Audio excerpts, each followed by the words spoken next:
Good morning, and welcome to today's virtual Lunch and Learn with Arcserve. I'm Riley O'Brien, Vice President of Events and Experience at TAO, and I'm joined by Ruthie Ditzler, TAO's Marketing and Regional Programs Coordinator, who is providing back-end Zoom support. A couple of rules of engagement before we start. All participants have been muted.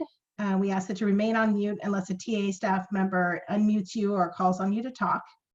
You may ask and respond to questions in the chat box publicly or privately by directing your message to Ruthie or I. We'll monitor the chat box and respond throughout the discussion. We ask you to all engage via the participant icon on your screen. You can raise your hand, you can do a high five, you can do a thumbs up during the event.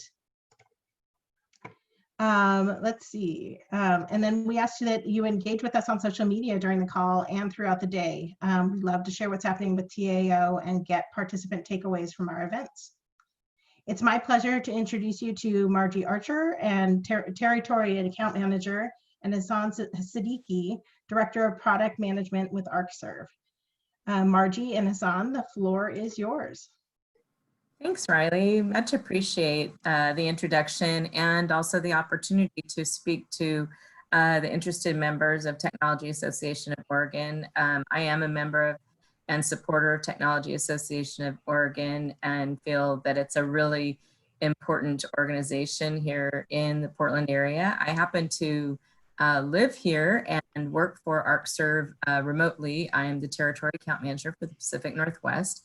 And we had a really compelling podcast just recently about how to avoid ransomware payments, and to share with you some thought leadership around this. Unfortunately, we have seen incidents of ransomware attacks, and I'm happy to introduce to you Hassan Siddiqui, who is our Director of Product Management here at Arcserve. And with that, Hassan, I will let you take it away. Thank you, Margie, and welcome everyone. Thank you for taking the time to join us today. As Margie introduced, my name is Hassan Siddiqui, Director of Product Management at Arcserve. Basically, what that means is I lead all the product planning and priorities in Arcserve, and how I see my role most importantly is to understand our customers' and partners' needs and drive how our product fulfills those needs for business continuity. So welcome to the session again today. And what we're going to talk about is an interesting topic of ransom payments, when to pay them and how to avoid them. So we'll start off by setting stage with the current state of ransomware, what's going around the world with ransomware incidents. Then let's look into some cost and benefit analysis to consider when determining when paying the ransomware is beneficial and when it's not. Then we'll talk to outcomes of what could happen if you pay, if you don't pay, and then we'll get our Arcserve's guidance on how you can prepare your business to defend against ransomware attacks and resulting payments and business impacts. So let's get started. Okay, so a few facts first, the reality of the era we live in, apart from various other challenges. Ransomware is a true threat to businesses globally. Right? So some facts here from market analysis. There's been a ransomware incident every 14 seconds in 2019. Of course, these are global figures. And the estimate is these are just going to increase. Right? They're going to go up to 11 seconds by 2021. And ransomware is hitting companies, governments, individual, everywhere. There's no categorization as such of who they target, but high profile targets, of course, businesses, people who can pay are the most lucrative targets for these hackers who develop these ransomware exploits. So even in the US, close to us, governments have been hit, most notably in Atlanta and Baltimore, but also 22 smaller governments were hit with ransomware attacks just last year. These attacks, of course, as we all know, they cause downtime, loss of business, potentially millions of dollars in revenue, and most importantly, reputation and customer loyalty. So we'll talk a bit more about what that means. So we've read the news, various articles pop up for following ransomware attacks about such incidents happening day in and day out, right? So just a couple of examples here of some significant incidents in recent times. Right? So Travelex, it's a fairly significantly sized corporation in the UK. Right? So they had an incident recently where a rebel attack happened and encrypted entire data. They deleted their backup files. The entire network of Travelex was encrypted with ransomware. And to top it off, they also exfiltrated about 5 gigabytes of personal data from their customers and employees. And at the end, the exploiters demanded about $6 million USD from this UK corporation, and they had to pay. They paid up about 2.3 million after negotiation, and finally to be able to recover the data. Right? So now this is what people from the other side would call a success story. They encrypted, they got their payment, and they recovered the data. But there are many such incidents where even after a payment, the data was not fully recovered. An example is Lake City, Florida, victim of the Ryuk ransomware strain. Right? So 100 years of records were encrypted, almost a month of downtime. And after the negotiated value of $500,000 paid via the preferred currency of Bitcoin, they still could not recover all its data.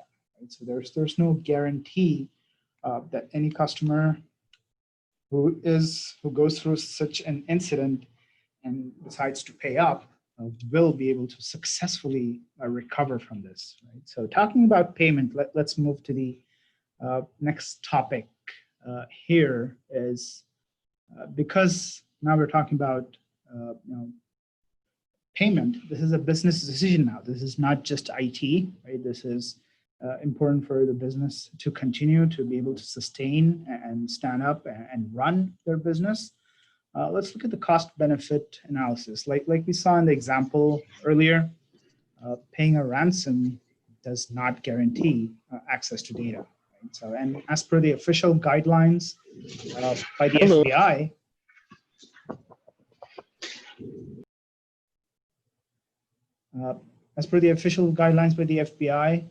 they don't encourage paying a ransom, but of course they understand there are situations which require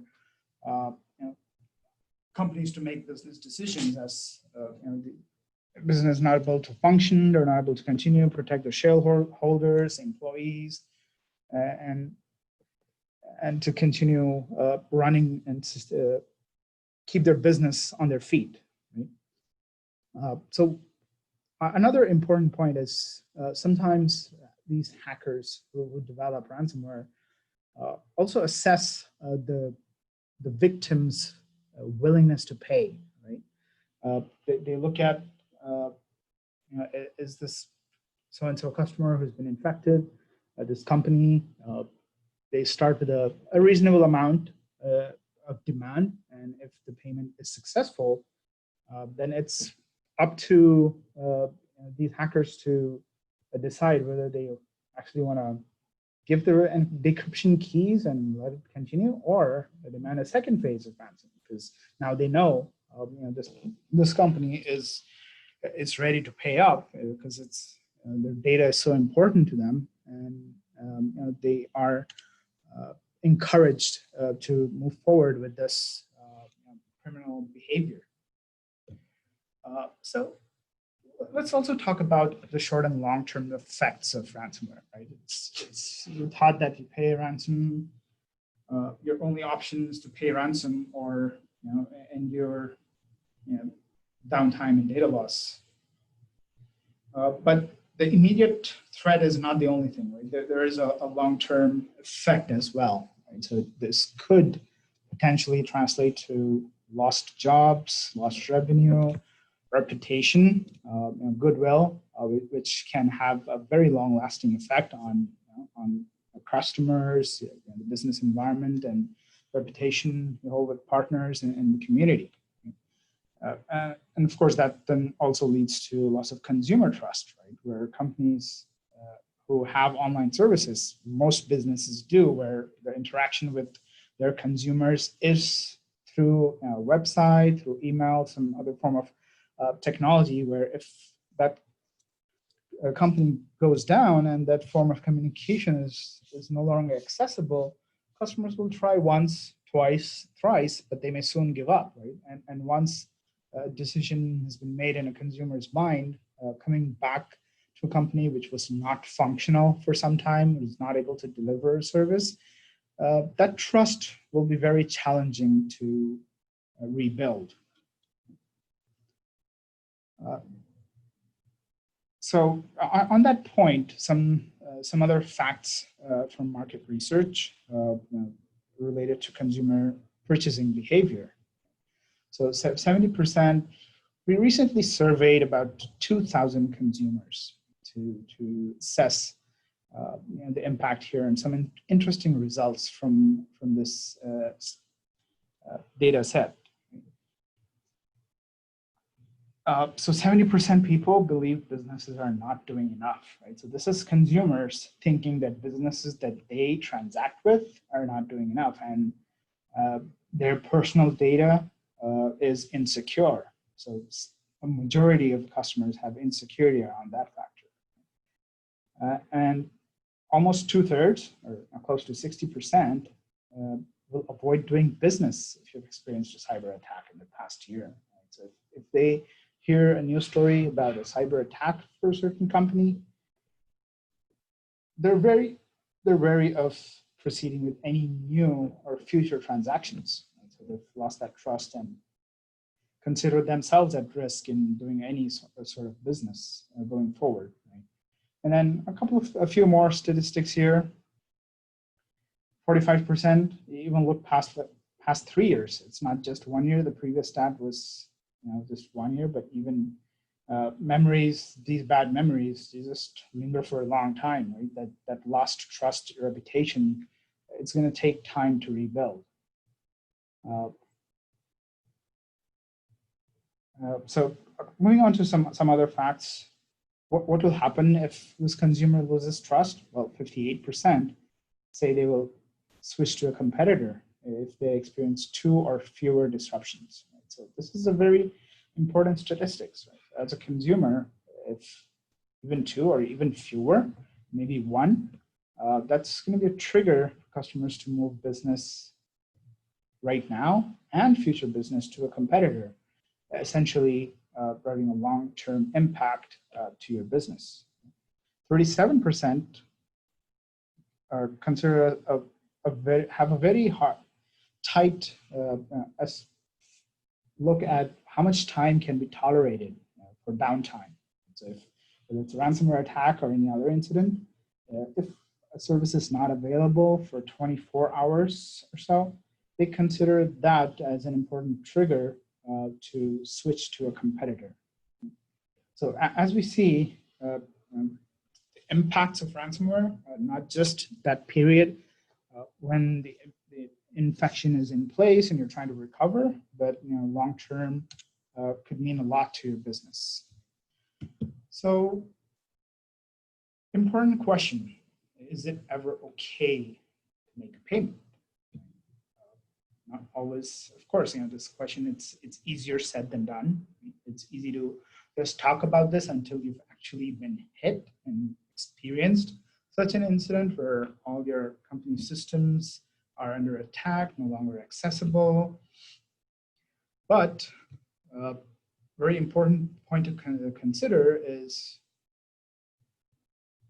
only a little over 50% of the organizations that paid ransoms actually recovered their data. So, and then who actually paid, 73% were attacked again. So think about this point. So to the point we discussed earlier, that you've now made it evident to these attackers that we're vulnerable and we made a payment once. So they see that as an easy target. Attack them again, they're going to pay again. And so they've already done it. They've proven that we can receive money. Their previous criminal act paid up, and why not try it again? So what's the solution, right? Well, as the saying goes, prevention is better than cure. So in prevention, of course, the first line of defense is always security best practices and security solutions, right? Your entire network security, access to data, behavior of employees, and consumers who access and work with your company data. It's important to keep tab on all of these aspects. So talking about the first point, have a firewall on, have antivirus solutions, keep browser and plugins up to date, and then ensuring your consumers and employees are educated, know how to detect suspicious spam, phishing emails with unknown content, and not follow links which don't come from an authenticated source. So all these factors, of course, are important, but despite this, most companies do implement some form of security measures, including protecting the sources. Incidents do happen. Right? So to build a further line of defense, what we recommend and what we work with with our peers in the industry from both the business continuity solutions and the security solution space. Here are a few important key recommendations that we've put together and we repeatedly message this to all our customers, all our partners. Of course, take precautions, right? Like we've talked about in the previous slide, to prevent infection from security solutions and IT to human factors. And then back up your data. Right? So having your data, primary data backed up regularly, not just for compliance, but also for being able to recover good uninfected data if ever such an incident occurs. You should regular backup schedule. And also the best practice that we recommend in the industry is to follow what we call as the 3-to-1 strategy. Basically, what 3-to-1 strategy translates to is to always have 3 copies of your data, so 3 backup copies. One of the copies should be offline, like not on the same network, not accessible using the same account or Active Directory or the access management tool that you use for all your employees in IT. And then one of the copies should be offsite and to use. We'll see what some of these options are that we recommend, that we offer with our solutions. Then last but not the least, virtual standby. Basically what virtual standby here means is implementing a form of disaster recovery method, which using the backup data that you have of all your key systems, applications, data, being able to quickly spin up the latest versions of your data and applications and systems to quickly get on your feet. Run virtual images of the latest backup of your servers, regardless of where the source is. Get the applications up and running, get your business moving by using this quick DR mechanisms to reduce the actual impact of any such incidents. So stressing again on this point, protect the protector, right? So backup data, right? So what you do good backups. You have a backup server on your network, you use some solution like Arcserve or some other, and you perform regular backups on a daily schedule or weekly schedule, or even more frequent than that. But this backup server lives on your network, right? It's accessible by the same service accounts, same user accounts that manage your day-to-day IT operations and user operations. And the data actually lives on a network share in your site.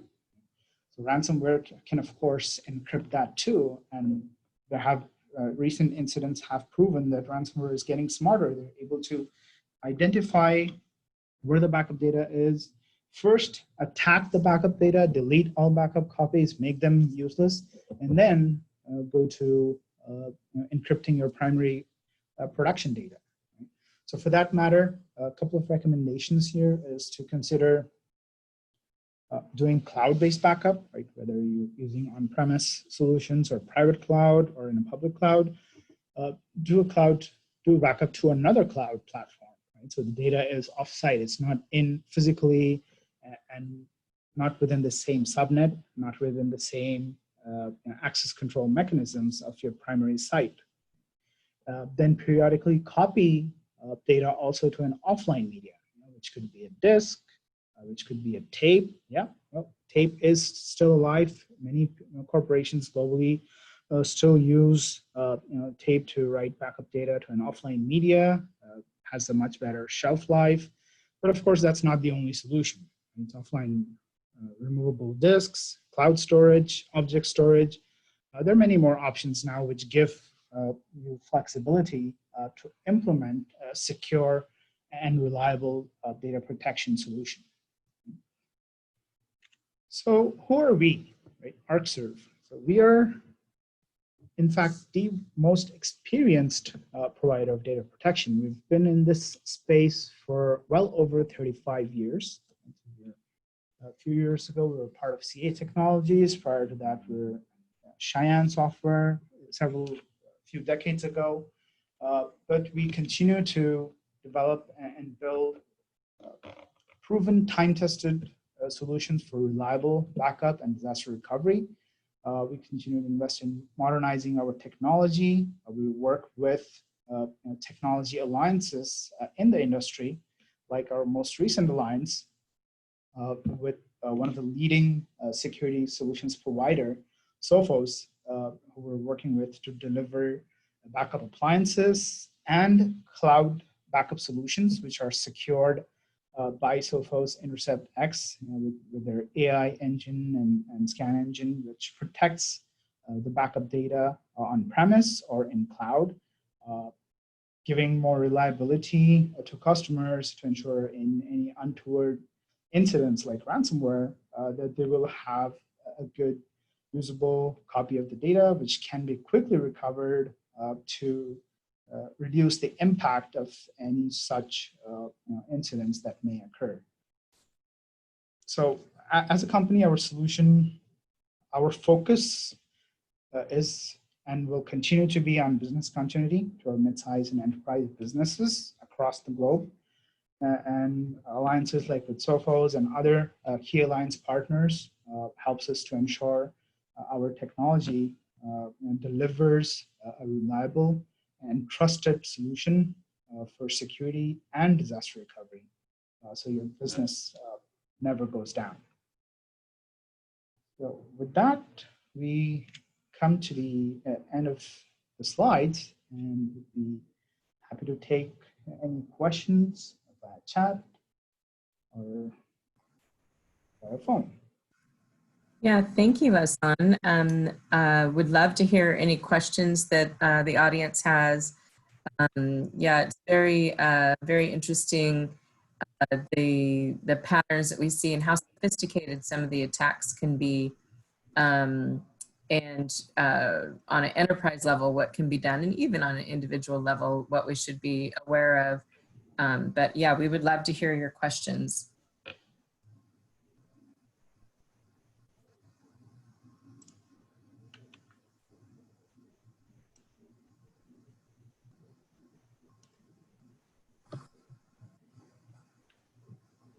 Okay, I have a question here from the audience. What type of additional staffing does a company need when dealing with a ransomware attack and cleaning up after it? Yeah, so one very important factor which I will highlight here when thinking about staffing, what we have when we have worked with our customers and partners who have had some incidents, is disaster recovery planning plays a key role. So companies who have DR planning as a key part of their IT and operational staffing and business continuity in place have already anticipated what it takes to recover from data loss, site down, or ransomware incident, which renders them to a situation where they're dealing with and recovering from ransomware attack. So those with sufficient planning, disaster recovery runbooks and best practices documented, tested beforehand, usually don't need extra staffing, but with lesser planning, we've seen incidents where customers have had to engage with contract staff, managed service providers, IT outsourcing firms to really get them on their feet, because they're, especially when we're talking about smaller sized businesses with very less up to no IT staff, and they usually have to engage third-party vendors to help them rebuild entire systems from the scratch. And of course, all of this is also dependent on how well their backups and disaster recovery and security solutions are implemented to both prevent and recover from such incidents. Right, and I know that some organizations do have, their plans in place. Some do not, and depending on contracts that a organization may have with your end customers, or the vertical space that you're in may have some implicit compliance built in that has to be adhered to. It can require, legal consulting and insurance claims, and we've, that's, and just like Hassan said, just in the recovery process, trying to recover the data, recover the organization operations. Additionally, sometimes that data can be corrupted, right? For some people have paid ransomware only to get the data back in an unusable form, and still have to do the recovery process. So much better to have a plan in place, I guess, is the bottom line, right, Hassan? Yep, absolutely, Mark. Yeah, and then we have another question coming in. Does Arcserve provide services for navigating through a ransomware incident? If so, if and when it happens? Yeah, so we at Arcserve provide solutions for backup, disaster recovery, continuous availability, archiving, and various aspects of data protection. However, we do work with a lot of partners in our ecosystem who provide additional services, managed services providers, and professional service partners who we can definitely engage with and help you engage with for any such incident and navigating through and recovering if such a situation occurs. Right, and then one other really good question coming from the audience, well, sort of a two-part question. Should that plan of action include, what are your thoughts on insurance, cyber insurance, and related to that, will insurance pay additional staffing, pay for the additional staffing after an incident? I know that I myself attended a cyber insurance seminar here with Technology Association in town, and it'd be great to get your feedback, Hassan, and then I can comment on the insurance questions. Well, yeah, I mean, these are specific terms. I'm not the expert on cyber insurance to give an authoritative answer, but just my view based on experience and what we have heard from such engagements with customers is it's definitely important to have this overall cyber insurance, the company, executives and boards involved in this planning, because this is an essential part of business continuity and negotiating those terms on cyber insurance, because of course no technology is 100% foolproof, right? So there's always an element of risk. However low that number may be, it's no, I would be lying if I would say any solution is foolproof. There's 0% risk, but that cannot be. So to cover that risk, considering cyber insurance, working with your business owners on business continuity impact, I would recommend that as an important aspect to look at and be prepared beforehand. Right. And I think that it's one of those things that's sort of like if you had homeowners insurance or renters insurance on your home, but you don't have a lock on your front door, you're going to have, an issue. And there's an additional question about how companies' plans for DR to get a better insurance rate. I would definitely refer you to the insurance companies on that. I think that there's a compliance, around any kind of insurance, right, where they're going to task you and also instruct you whether you need to inform your board. I know the presentation that I was at, which was pre-COVID, I believe it was January or February, Riley probably knows. It was here in Portland. It was a really good presentation with the cyber insurance company. And they talked about that process post infection, if you will, and what that looked like. They definitely were fantastic. I'm sure it's in the archives of the TAO website, excuse me. And so I think that I'm sure in their binder, in their insurance document, they predict what you would need to have. But and I think best practice, and Hassan can confirm this, but best practice is definitely for an organization to have a backup plan, disaster recovery plan, which can be done very economically with technology appropriate to the size of the company, and then consider insurance an additional protection. Hassan, do you have comments on that? No, I believe you've covered all those points, Margie. Thank you. Okay, great. Yeah, and Riley's saying we can get folks information on cyber insurance from our Lunch and Learn earlier in the year if they want to reach out to me directly at riley.o'brien@techoregon.org, and that's in the chat. I think I've covered all the questions, and thank you so much for your interaction. Any other questions that I may have missed or that are still lingering?